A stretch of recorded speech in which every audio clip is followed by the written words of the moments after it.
Welcome back, friends, to another weekly video.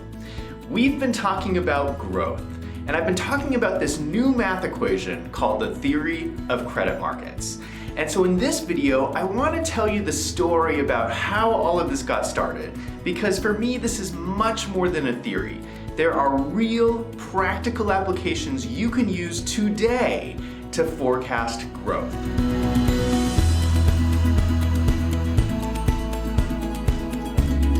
We've listed out 5 characteristics of growth. Growth exists, growth continues forever, growth is exponential, growth rates decrease over time, and growth occurs with constant acceleration. When you look at this list, the first 3 are well-accepted ideas in the financial world. The last 2 are highly controversial.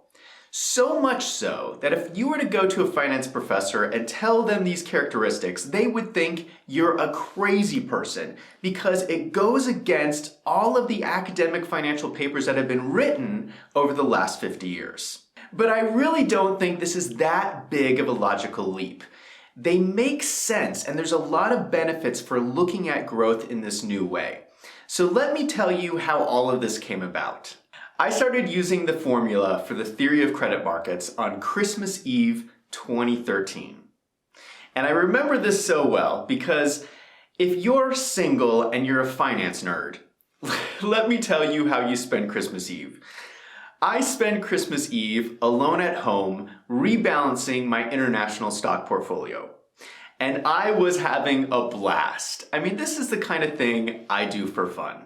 Now, I've been working with finance formulas and stock valuations for years. I have all the financial tools, I know all the different approaches everyone uses, and yet I kept running into a simple problem.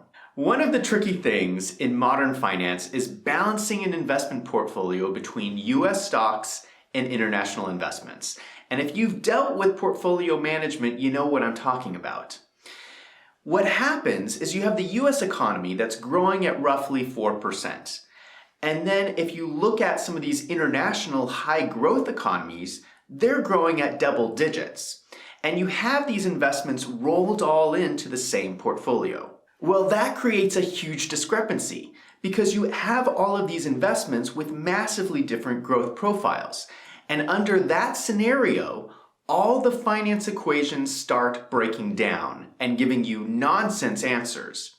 So what happens is you're sitting there and you have to make real-world decisions on whether to buy or sell, and the finance equations aren't helping you at all. So I'm sitting on my floor thinking about this, and I have all my financial papers spread out around me, and I had a moment of clarity.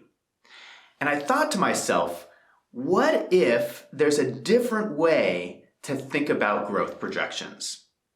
What if there is one mathematical equation that could unify the growth profiles of the entire world? In that one moment, everything came together for me. I saw the equation, I saw how it worked, I saw why it made sense. This is a different way of looking at growth curves. And it solves so many business problems, including the international portfolio management problem. For the next 5 days, I barely ate and I barely slept. What I did was I sat down and I wrote out math equations. I ran through all the numbers, I ran through economic data, I compared it against other financial formulas, and at the end of those 5 days, I was convinced that I was right. This one equation explains market movements no matter what the growth profile of the economy. Ever since that moment, I've been obsessed with the theory of credit markets. I wrote my book, I started my website, I started this YouTube channel, and the whole point of everything is to tell you that there is a better way to do finance using the theory of credit markets. For me personally, this has been so useful, whether it's dealing with career decisions, investment decisions, or business decisions. Here's what I've found. Success in life is about being able to spot opportunities. And when you understand growth curves, here's what happens. You start looking around and you start being able to spot the growth curves. so you can look at an industry and see and understand what growth curve they're on. You see where they're at in the curve and where they're going to be in the future. I know this is a new approach to finance, but if you just take a look at it, I am confident that you will find this as useful as I have. Now I want to hear from you. Do you think this makes sense, or do you think I'm just a crazy person? Let me know in the comments down below. And if you liked this video, if you found it helpful, go ahead and hit the subscribe button. The best way to supercharge a business is through accounting and corporate finance, and I release a new video every week, so come back and check out next week's video.